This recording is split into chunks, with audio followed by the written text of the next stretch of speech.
Okay, so I've talked through this one, and I'll perhaps invite Peter to come in at any point, because I may well miss things. So such a wide area, but just to perhaps set the scene for the paper, important to say prevention is a core element in policing. It's embedded throughout the entire organisation, and I think pretty much any operational team in the force I could point toward activity they undertake that has an impact in terms of reducing crime and preventing crime, and of course that completely supports your plan, the priority of cutting crime, and the enabler that you rightly highlight, prevention, as being a key enabler to achieving those priorities. So I'm confident that the force has an awful lot of activity in this space that supports your plan, and that can be shown in multiple examples.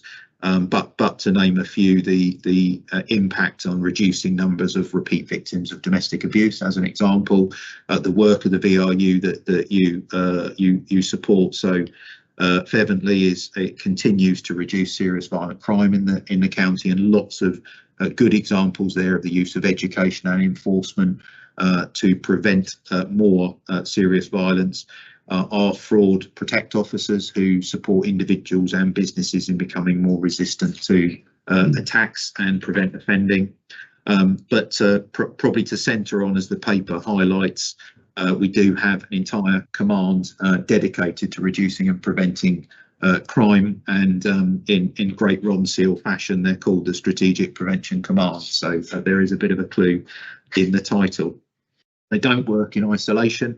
The report, I think, helpfully sets out for you the priorities and the focus, the sort of list of teams in there.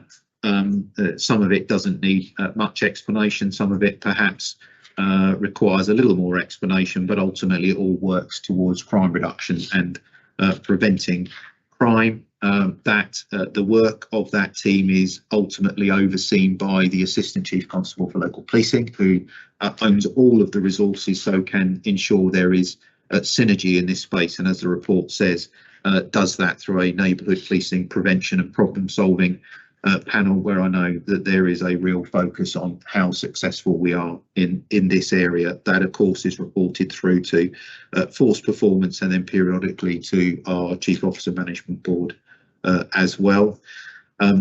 The work of our community safety units, I know you're very familiar with them, but an awful lot of partnership working there, aimed almost exclusively at combating repeat crime and antisocial behaviour problems, working to a model that I'll touch on in a second. And again, I don't need to go in a lot of detail. I know you support that work, an awful lot of your commissioning powers and the money that you provide to partners hits on this space massively. They use the ASARA model.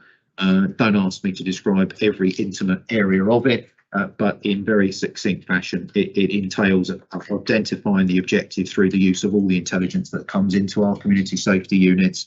What is it that is presenting as the real repeat and endemic problem in that area? How is that analysed? What is the response, whether that is policing, partners, or a combination of policing and partners, of course, and then what is the impact and assessment of it?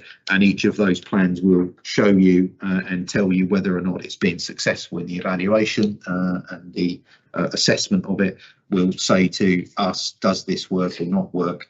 And indeed, only recently we were just talking about how do we really make sure those plans become part of the knowledge of the organisation. So a CSU in Dartford can look at what a CSU in Folkestone are doing and see something that's working well and steal that with pride. So I hope that gives you a bit of a reasonable overview in terms of some of the proof in the pudding, I guess, in what the outcome is. Within your previous report, we've obviously touched on some of the crime reduction areas, and that is very successful in terms of course, preventing crime. If we're reducing crime all the time and preventing crime, our approach to things like organised criminality has that similar impact.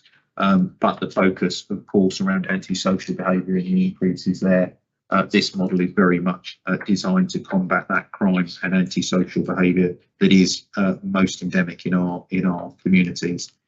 Significant increase in the use of community resolutions I've already referenced, but that is also mirrored by a significant increase in the use of preventative orders, protection notices.